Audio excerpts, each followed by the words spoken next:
Dans cette vidéo, Lolo passe en coup de vent et on le met au boulot. Est-ce qu'il n'y a pas un truc à faire parce que j'ai envie de bricoler? Et ça nous a fait plaisir parce qu'il en a chié. Oh putain de ta race! On reçoit la mémère.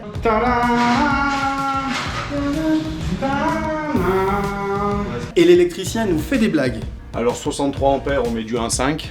Et comme d'hab, on vous file plein de conseils. Pour la tension, souvent ce que je fais, c'est que je fais la rotation de la lame et je dois pas pouvoir faire un quart. Allez, c'est parti.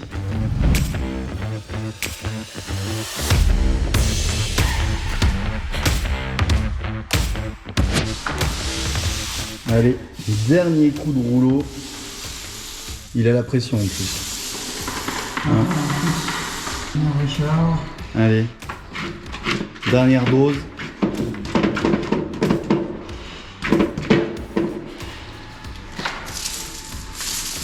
Dans cette histoire de peinture, tu vois et tout, on a reçu entre temps pas mal de commandes. Donc ici on a reçu toutes nos étagères pour le magasin. Et surtout, on a reçu une commande de chez Amel, tu vois, qui est juste ici, clac. Donc ça va être tout ce qui est fixation murale. On a pris nos colliers chez Geberit, mais du coup tout le reste, donc tout ce qui est pâte à vis, fixation, Raimu Pro et ainsi de suite, tout ça en fin de compte on l'a pris chez Amel, qui est un quincaillier pour spécialisé dans la plomberie. Et du coup bah là on en a profité. Je te montre aussi entre temps, clac, hop hop hop, si je te... Non, c'est pas là, c'est pas ici. Là maintenant je suis dans le garage, donc on a reçu beaucoup de choses pour le Geberit, pour les futurs tutos que tu verras très prochainement. Surtout on a reçu notre matériel de plomberie, je te montre. Ici hop, on a le Salen PP qui est juste ici avec la sertisseuse Geberit. On va te montrer le tube qui est juste là-bas derrière. Ça va être, le réseau va être en Flowfit. C'est le nouveau tube de chez Geberit avec un nouveau système de sertissage. Franchement, je trouve ça juste génial et tu t'enquiquineras moins avec les bagues, enfin avec les mâchoires sur ta sertisseuse parce que du coup maintenant tu en auras besoin que 2 au lieu d'en avoir une par diamètre. Bon allez, c'est parti. Moi je vais rejoindre Anthony. Il est en train de finir de peindre l'atelier. Et puis voilà, et le rendu est terrible.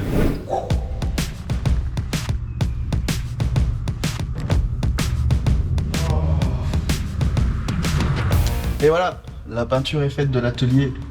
Maintenant on va éteindre, on va fermer le rideau ici et on laisse sécher jusqu'à la semaine prochaine. Il y a Lolo qui nous donne un coup de main. Salut les bichons. Bon, je suis passé cet après-midi un peu en touriste pour voir un peu mon équipe de champions. Puis vu que j'avais un petit peu le temps, pour une fois, je leur ai dit bon, est-ce qu'il n'y a pas un truc à faire parce que j'ai envie de bricoler. Ah mais attends, tu sais parce que Loïc, faut jamais lui poser cette question. Tout de suite, il te trouve une liste comme ça. Donc pour voilà. Une fois que ça s'inverse. Ouais, c'est pas faux, c'est pas faux. Donc je suis en train de monter des caissons de cuisine. C'est une très très bonne idée que j'avais eue déjà dans mon atelier chez moi là-bas. Je suis en train de monter des caissons de cuisine dans l'atelier, donc les fameux caissons qu'on prend chez Foussier, comme on prend depuis des années, qui sont super bien. Par contre, ils arrivent pas, ils sont pas livrés montés. Donc je suis en train de les monter.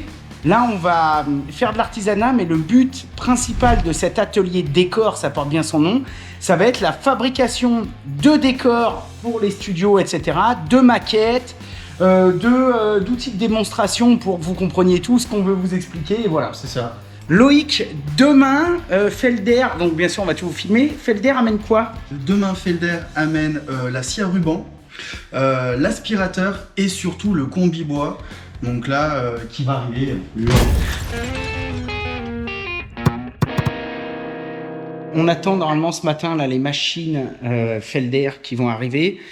Et en attendant, eh bien, je vais essayer de commencer à monter le gros bac évier, puisqu'on a commandé un bac à laver chez Geberit. J'adore ce genre de bac. Donc tu vois, c'est ça là. C'est vraiment ces gros bacs lavoirs. On l'a pris en céramique, comme ça craint rien. Au pire, même s'il prend un ou deux petits jetons. Enfin voilà, c'est vraiment pour moi indispensable d'avoir un gros bac comme ça. J'ai tout essayé dans les ateliers. J'ai eu des petits éviers, des petits lavabos, des petits lave-mains. Avoir un point d'eau, c'est bien, mais avoir une cuve comme ça, c'est vraiment pratique. Donc ce truc, je vais essayer de construire une sorte de mini châssis là. On fait avec ce qu'on a, on essaye de recycler tout ce qu'on peut et on essaye de gaspiller le moins possible. Allez, j'essaye de te montrer un peu ça.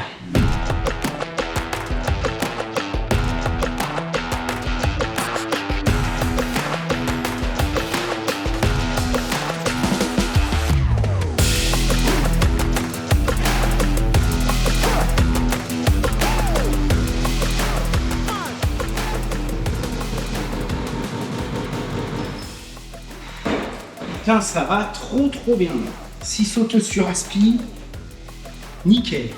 Donc là, j'ai coupé 2 jambages. On est d'accord. Et là, j'en ai coupé 2 autres qui vont venir au fond. Donc il y en a un qui va venir là et un qui va venir là. Au milieu, je mets rien parce qu'il va y avoir le trou du siphon qui va partir derrière, se raccorder. Du coup, je suis content parce qu'il m'en reste suffisamment. Je pense qu'une fois que j'aurai tout scellé, je vais pouvoir remonter ici un bout de cloison qui va permettre de cloisonner un petit peu les prises et puis d'éviter que la flotte vienne gicler sur les plans de travail et tout. Voilà, donc je vais coller ça avec du semin Isocol Expert. Donc c'est un map qui tire assez vite et qui colle surtout, c'est du chien de chez chien. Ça va bien, et en tout cas, ça ira bien pour faire ce que c'est faire ici. Donc là, je vais te foutre en accéléré pour pas que tu te paluches tout ça. Maintenant que tu as compris, ce que je vais faire, c'est qu'avec un cutter, je vais rayer un petit peu le mur, je vais rayer un peu le sol. J'embouse au fur et à mesure, je vais en faire des petites quantités, parce que comme je te dis, ça tire vite. Et comme ça, le carrelage viendra reposer sur le bac, et ça me fera une étanchéité nickel.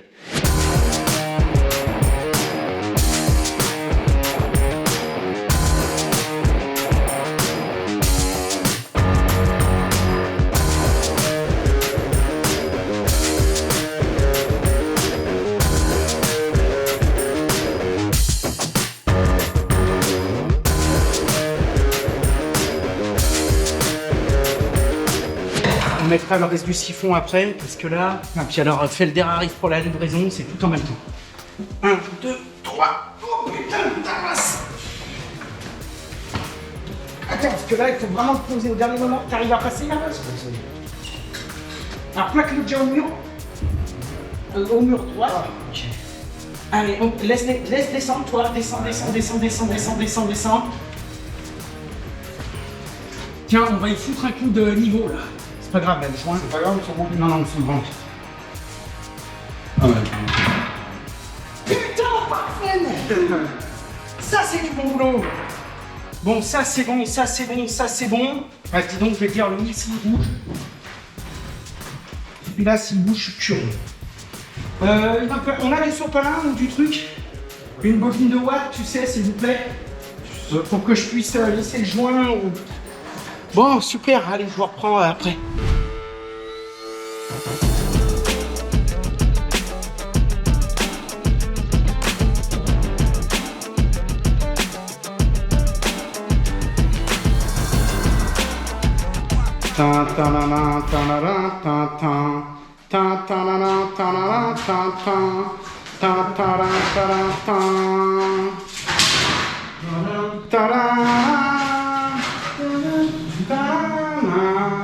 Respirez dessus.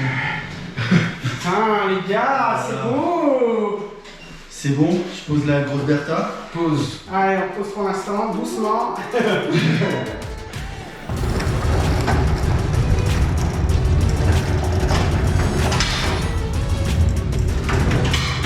Ah oui, bienvenue dans ta nouvelle maison.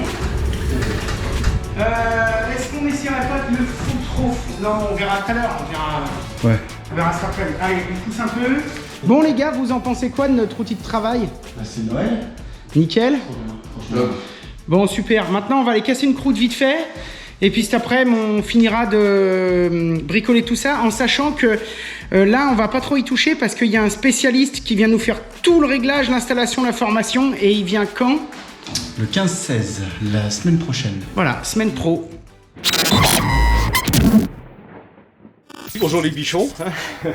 Donc là pour l'instant je suis en train de faire l'armoire générale, le TGBT, parce qu'il paraît que vous avez besoin de courant dans la semaine, voire la semaine prochaine, et que c'est assez urgent, donc il fallait intervenir. Donc voilà, j'ai coupé le courant en général, on n'a plus rien là, et là je suis en train de raccorder tous les gros départs pour toutes les différentes armoires quoi. Oui, alors là il y a plusieurs départs, en fait c'est en fonction de la puissance qui est demandée, donc là on a des 63 ampères et on a des 40 ampères. Ok. Donc 63 ampères c'est pour tes gros coffrets qui sont ateliers décor et grands studios, et puis 40 ampères c'est tous les petits ateliers, il y a l'instant pro, post café, et puis voilà quoi. Du coup, tu alimentes avec quelle section de câble? Alors 63 ampères on met du 1,5. Non je plaisante, on met du 16 carré, et 40 ampères on est en 10 carré. Donc on se prend sous le gros disjoncteur général là, et puis on fait nos bretelles pour alimenter tous nos départs quoi. Donc tout ça c'est vide et on viendra le rajouter après. Pour l'instant la priorité c'était d'alimenter les différents coffrets quoi. Après on viendra alimenter tout ce qui est prise de service, tout ce qui est éclairage, mais vraiment par la suite quoi. D'accord. Bon je te remercie et puis bonne continuation. Mais de rien, bon week-end. Je te fais une petite visite. Donc ça c'est la grille. Donc c'est de l'aluminium, c'est super léger. Tu vois, la dernière fois avec Anthony, on l'a décalé, on l'a déplacé à deux, tu la soulèves, tu la déplaces. C'est super léger. Tu as une goupille à l'intérieur, une grosse goupille à l'intérieur, qui est le mâle. Ici, c'est que des embouts femelles. Tu viens l'enfoncer, tu viens enfoncer en fin de compte cette goupille-là dans le trou, et tu viens mettre une petite ici, une petite goupille de ce côté-là aussi, pour sécuriser, pour éviter qu'elle s'enlève avec le temps. Et on va l'accrocher au plafond.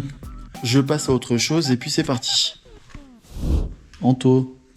Salut les bichons, du coup là je suis en train de bosser sur un rack pour l'atelier. Donc on avait plusieurs contraintes, on a posé les dimensions globales en fait du rack pour qu'il dépasse pas par rapport à l'aspirateur. Et donc du coup là je suis en train de calculer vraiment toutes les longueurs de tubes dont on va avoir besoin pour pouvoir faire ça. Donc on aura une partie pour ranger des panneaux ici, on va pouvoir les glisser avec un système de rouleau sûrement. On aura une partie ici pour ranger tous les serre-joints, et puis aussi encore d'autres rangements pour pouvoir mettre des linéaires d'acier ou éventuellement de bois. Donc voilà, on est en train de faire un petit peu tout le calcul, plus les débits, comme ça quand ça va rentrer, on n'aura plus qu'à faire les débits qu'on a notés ici, et on pourra passer à l'assemblage. Un gros Lego en acier quoi. C'est ça. Et puis bon maintenant je vais m'atteler à faire les plaintes pendant que lui est fini de dessiner.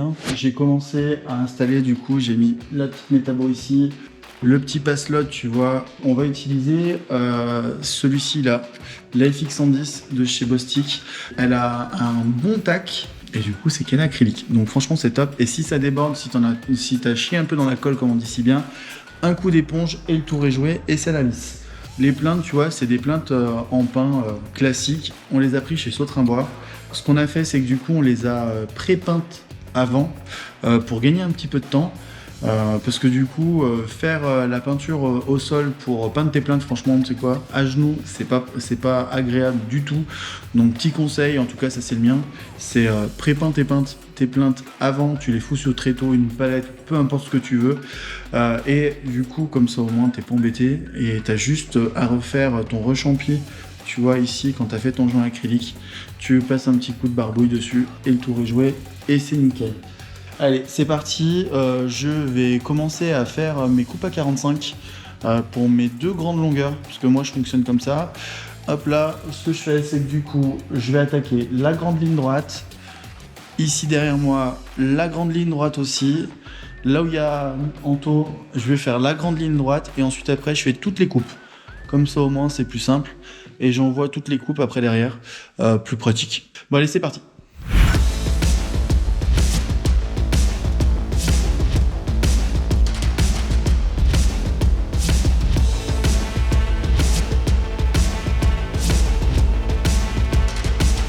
Je vais te montrer un truc.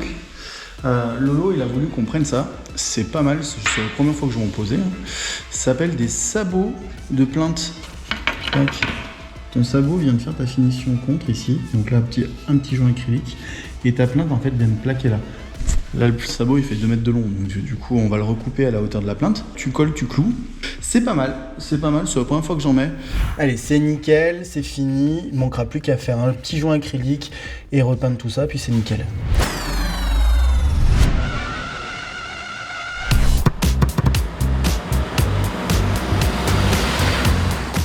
Bon les bichons, aujourd'hui c'est le grand jour. Il y a le technicien Felder qui vient nous régler toutes les machines. Donc on va faire un petit peu de propre avec Anto et puis on te reprend tout de suite après. Et c'est parti mon kiki, j'ai hâte. Allez, je te montre un peu l'étage aussi parce que du coup les plaquistes ils continuent à avancer mine de rien. Vu que le bas est bien avancé, du coup ils attaquent l'étage. Mais il y a Jimmy du coup qui est en train de tout ferrailler. Je suis en train de gratter un peu la mousse pour pouvoir mettre le plafond au plus haut possible. Pour qu'on ait le moins de pertes possible. Donc on est en plafond autoporté. C'est chaud. Je pense que Romain, tes clims vont être bienvenus parce que franchement, on est que le matin là et il fait chaud. Donc le plafond raillé tous les 50 cm parce qu'ils vont utiliser des plaques de 2 mètres. C'est pour ça, pour faciliter la pose. Quand je pense qu'avant, ici, c'était un stockage sombre et sans isolation et qu'on va en faire des super bureaux. C'est la classe. Bon, j'y retourne car Fabien a dû arriver. De toute façon, comme on dit toujours, hein, la chose primordiale sur un combiné, c'est la dégo, quoi. Si la dégo, t'as pas bien dégauché ton bois, tous tes assemblages, après tout ton ensemble derrière, il est faussé. Ça, c'est vraiment... Ma table, là, elle est plus haute que mes fers. Normalement, je devrais me retrouver entre 0 et 5 centièmes. D'accord. Et là, il est 6. Et là, je suis à 95. Donc ça veut dire qu'après, à un moment donné, il va falloir que je redescende ma table qui est ici pour permettre de me retrouver entre 0 et 5 centièmes. Au niveau de là, déjà, donc là, ce bloc-là, il est verrouillé par la vis qui est ici. Donc c'est tout ce système-là qui nous permet de monter et de descendre notre table par rapport par rapport au système à baguette. Je remonte mon pion qui est là, je regarde au comparateur, et dès que je commence à toucher un tout petit peu, hop, je serre, et là je suis bon. Tu vois, hop. Ah oui. Ah, et puis au centième, ça bouge vite. Ouais.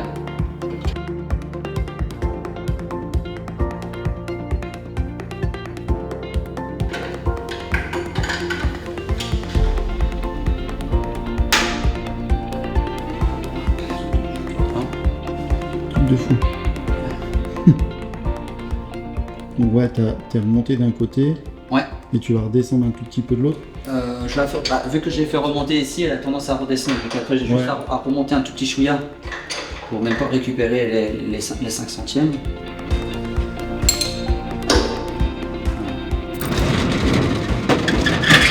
Bon les bichons, ce fut une bonne après-midi avec Fabien. Comme tu t'en doutes, il n'a pas tout à fait terminé. Il revient demain. Pour toi, c'est tout de suite. Allez, go! Donc là, ce qu'on va faire, c'est qu'on va régler l'ouverture du chariot. Donc la tolérance, elle est de 5 centièmes maximum entre l'avant et l'arrière. On est obligé d'avoir une ouverture. Pourquoi? Pour éviter d'avoir le retour de lame sur le panneau, surtout quand on fait du mélaminé. Donc là, la tolérance, elle est de 5 centièmes sur lame de 315. Donc ce qu'on va faire, c'est qu'on va le déplacer notre chariot. On prend la dent avec laquelle on a fait le départ, on la tourne et à ce moment-là, on contrôle notre ouverture. Voilà. Donc là, le chariot est un peu trop ouvert par rapport à ce qui est de la tolérance. Donc à ce moment-là, moi je vais le déplacer, je vais faire un point pivot ici, je vais desserrer mes vis et puis je vais le décaler pour permettre de revoir la valeur de 5 centièmes d'ouverture. Allez, c'est reparti pour une deuxième journée de réglage. Fabien, c'est vraiment un super technicien et franchement, je peux vous le dire, il n'a pas bâclé le job et il n'a pas non plus compté ses heures. Il a réglé point par point tout un tas de choses auxquelles on n'aurait même pas pensé. Les fabricants proposent souvent un forfait installation, réglage et formation. Et honnêtement, je vous conseille de le prendre. Car avoir une super machine à bois, c'est top, mais niveau réglage, faut vraiment avoir des connaissances et du matériel ultra spécifique. Fabien est venu avec des règles de précision, des comparateurs et tout un tas de trucs que l'on ne saurait même pas où acheter. Au bout d'un moment, chacun son job. Les bichons, pendant que Loïc filme Fabien qui est en train de finir le réglage de la grosse bécane, moi je vais m'occuper de poser une station de recharge pour toutes nos batteries Metabo. Donc c'est celle-ci, c'est la Metabo ASC55 Multi 8. Du coup on va pouvoir recharger simultanément jusqu'à 8 batteries. Et on va essayer de la placer juste ici au mur. Normalement, dessous, on aura un établi et comme ça on aura accès facilement à toutes nos batteries. Allez.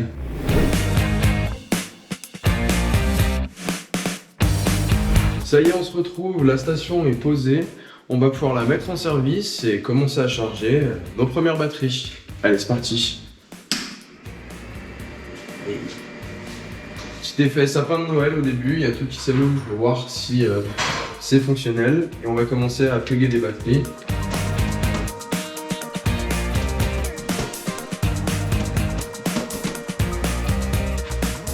Donc ça a l'air de fonctionner nickel. Je viens de mettre une batterie de 10 ampères et deux de 4. À chaque fois que j'en ai branché une, il y a un petit ventilateur qui s'est déclenché pour pouvoir refroidir chacune des batteries individuellement. Et c'est parti, je pense que ça va être un outil très précieux pour nous. Les bichons, on a essayé de faire un petit peu de finition, et cette fois-ci pas avec un grand succès. Entre temps, il y a aussi Loïc qui s'est emballé, il a mis toutes les batteries qu'il a pu trouver dans l'atelier. Et on s'était dit, pour faire passer le câble un petit peu plus proprement, on allait réutiliser en fait les trous qui étaient destinés à une poignée de transport pour mettre des Colson avec des fixations. Mais esthétiquement, c'est pas dingue. Du coup, ce qu'on s'est dit, c'est qu'on va redémonter ce système-là et on va simplement le passer derrière au plus proche possible du carter et on enroulera l'excédent de fil jusqu'à la prise. Du coup, c'est quand même vachement mieux. Ici, on adore ces batteries car on a pas mal de machines compatibles avec le système CAS. Et normalement, avec ça, on n'est pas près de manquer de jus. Et du coup, après, là, ici, tes angles qui sont prédéfinis. Donc, mes angles sont prédéfinis d'usine et on a des systèmes d'indexage pré-percés. Okay. On va automatiquement mettre notre pion d'indexage à l'endroit défini où on le désire. Donc là, si je veux 45 degrés, à ce moment-là, je déplace mon guide, je le mets dans la position avec mon téton, mon pion, directement dans l'orifice, et puis j'ai directement mon angle de 45 degrés. D'accord. J'ai pas à chercher à affiner mon réglage, automatiquement il est pré-réglé d'usine. Et là, c'est réglé d'usine, donc du coup, les deux rails, en fait, ils sont pile poil à 40. Enfin, ouais. Toi, alors, l'angle est là, souvent moi, jongler. je refais quand même un carré, avec 4 morceaux coupés à 45, et j'affine mon réglage pour vraiment que ça rentre pile poil dedans, quoi. Ouais, qu'on fasse vraiment carré. Voilà.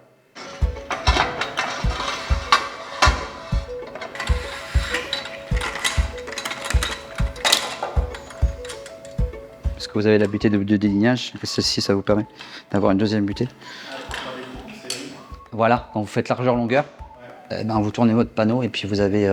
c'est vraiment idéal quand vous avez deux panneaux. Celles-là, elles sont bien parce qu'elles ont pas de... Il n'y a pas de jeu, rien, c'est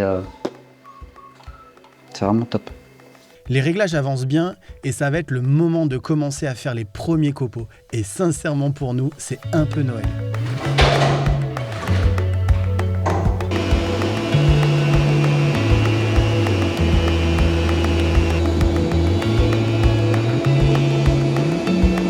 Voilà, tu peux venir voir.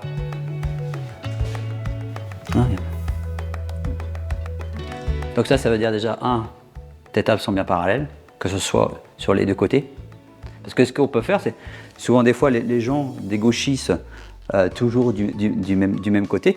C'est pour ça que souvent des fois les clients, je leur dis, vous dégauchez de ce côté-là, mais pour avoir une bonne usure de les plaquettes, à ce moment-là, vous rabotez de l'autre côté, comme ça vous avez vraiment tout là. Donc ça te permet de voir que tu n'as pas de creux aux extrémités. Donc ça veut dire que tu n'as pas de talon aux extrémités, déjà même il est même un peu fendu, donc ça montre bien que la qualité. Et quand je pose comme ça, l'air en train de s'échapper en dessous, ça fait ventouse. Et tu peux te dire que tes bois sont bien parallèles et il n'y a pas de creux, quoi.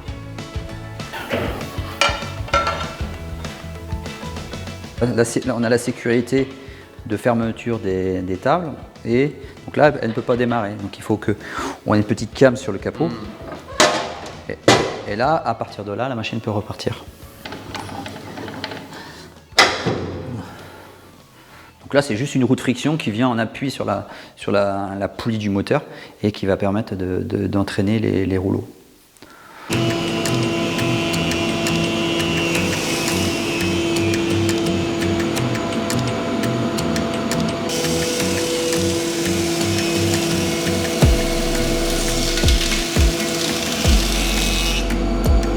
Pour le nettoyage des plaquettes, ce qui serait important avant de tourner la plaquette, c'est de bien nettoyer les portées, que ce soit sur la face qui est ici biseautée et aussi au niveau de la partie juste avant la portée de la plaquette. Pourquoi? Parce que des fois il y a des fibres qui se mettent au niveau d'ici, surtout quand on fait du résineux.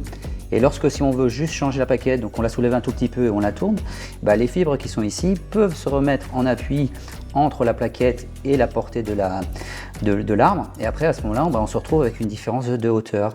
Quand on veut tourner une plaquette, on l'enlève complètement, on la nettoie, on nettoie la portée et à ce moment-là, on la repositionne et après on utilise le tournevis métrique avec le bon couple de serrage qui est de 5 Newton.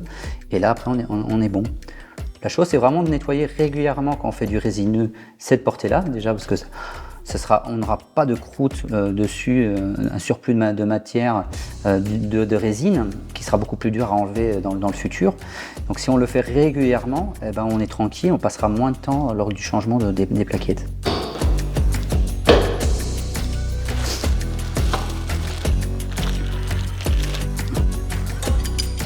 Je contrôle que l'inciseur, que la flasque, que la vis soit bien serrée avant le démarrage de la lame en 315, vu que sur ce type d'agrégat, pour un inciseur de 80, on est obligé de mettre une lame de 250 et lorsqu'on veut mettre une lame de 315 ou 300, à ce moment-là, on est obligé d'enlever l'inciseur sur ce type de machine. Donc 315, t'enlèves l'inciseur automatiquement. Obligatoirement, ouais. De toute façon, ça passe pas. Ça passe pas. Et il y a une petite sécurité qu'on bascule de l'autre côté pour indiquer que voilà, qu'on est à partir d'une lame de 200. On peut mettre une lame de 250 et à ce moment-là qu'on peut travailler avec l'inciseur de 80. Un autre réglage que tous les menuisiers connaissent bien, c'est le test des 5 coupes. Ce test sert à régler l'équerrage de la règle du chariot. Le principe est simple. On commence par couper une face de référence, on pivote d'un quart de tour la planche et ainsi de suite. Une fois les coupes terminées, on doit obtenir un carré parfait, avec des côtés de dimensions égales et un équerrage impeccable. Pour cela, Fabien compare l'épaisseur des chutes sur toute leur longueur. Elles doivent être identiques. Si cela n'est pas le cas, on ajuste les réglages et on continue jusqu'à ce que ça soit nickel. J'ai fait les tests des 5 coupes, et comme ça m'a permis de refaire l'équerrage. Là, on était vraiment affleurant, donc ça veut dire que là, on est bien réglé. Idéalement, il faut le faire sur des grandes longueurs en fonction de la capacité du chariot. Alors, quand on a un chariot de 2500, il faut partir sur 1300. Plus on est grand, mieux ce sera, plus on sera précis au niveau de l'ensemble, quoi. Fabien a fini avec une batterie complète de tests. Du guide parallèle, du guide de coupe d'onglet, 45 degrés, 22,5, 90 degrés, mais aussi l'installation et le réglage de l'inciseur. Sans oublier bien sûr les tests qui accompagnent chaque micro-réglage. Puis, il est passé à la règle arrière et à la toupie. Pour finir enfin par régler calmement mais précisément la scie à ruban.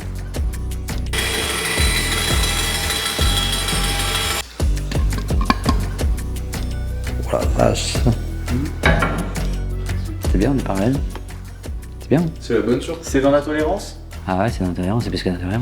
Carrément, sur cette longueur-là, c'est beau, hein. Ouais. Tu sens qu'il est content. Ouais. Ouais. C'est une bonne petite machine. Pour la tension, souvent ce que je fais, c'est que je fais la rotation de la lame et je ne dois pas pouvoir faire un quart. Je peux faire un huitième. Et à partir de là, quand j'ai un huitième, c'est bon, ça ne bougera pas. C'est 331, on a 4 possibilités de fonction dessus. On a dégo rabot, scie, toupie dans le sens normal de travail, et on peut inverser le sens de rotation lorsqu'on veut inverser l'outil ou travailler à contre-fil en ayant un entraîneur. Donc là, au niveau d'ici, on a l'indication, les 4 positions. Donc là, on a la dégo rabot, la scie, la toupie dans le normal de travail. Donc ça veut dire qu'on va faire le passage de notre bois dans cette direction-là, mais il y a une sécurité lorsqu'on veut tourner dans l'autre sens, parce que c'est très dangereux. À ce moment-là, on a une petite sécurité au niveau de scie, de la basculer pour permettre de tourner à l'envers.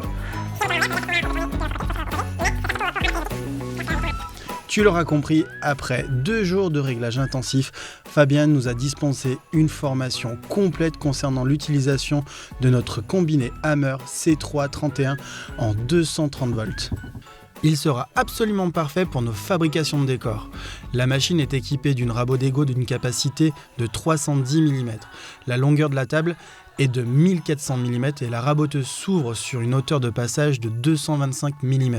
La toupie est munie d'un arbre de 30 mm interchangeable ainsi que plusieurs réglages de vitesse. Elle peut également tourner dans les deux sens en fonction du travail à effectuer. Bien sûr, la progression est toujours plus sereine avec un entraîneur qui nous sera livré dans un deuxième temps.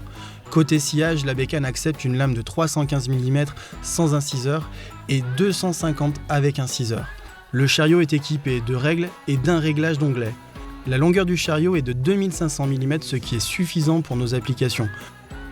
Et le tout est raccordé à un aspirateur ultra puissant, le RL 160. Allez, on va finir par quelques conseils d'entretien. Moi, ce que je conseille tout le temps, c'est quand on est sur la scie toupie, de passer un bon coup de soufflette, bien faire descendre les copeaux, bien aspirer régulièrement la machine, ça c'est une chose importante. Faire les nettoyages, vu que c'est une machine qui est principalement que mécanique, donc il y a principalement que des graissages à faire. Donc il y a le graissage des vis, le graissage des tiges fuitées avec du produit, même chose sur le fût. On met plutôt de la graisse, moi je me conseille de la graisse au lithium. C'est en bombe, c'est beaucoup plus facile et ça n'a pas tendance à coller. Et la chose vraiment importante, c'est de bien nettoyer votre chariot. Il faut qu'il ne soit oxydé parce qu'on a souvent tendance qu'il y a une oxydation qui se crée. Il faut toujours que le chariot reste toujours fluide. Donc c'est pour ça que je conseille souvent les clients de bien nettoyer le chariot au niveau des glissières et ainsi qu'au niveau du bras qui est positionné ici. Souvent c'est un dégrippant que je conseille au niveau du bras. Et ce qui est vraiment important, c'est de passer un bon coup de chiffon bien propre après derrière pour avoir bien nettoyé les billes.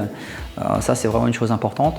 Et mettons quand vraiment on a fini de travailler, passer un bon coup de dégraissant sur vos tables pour permettre d'enlever toutes ces oxydations, ces copeaux qui peuvent avoir peut-être un petit peu d'humidité, ça peut arriver en fonction des pièces où on se situe.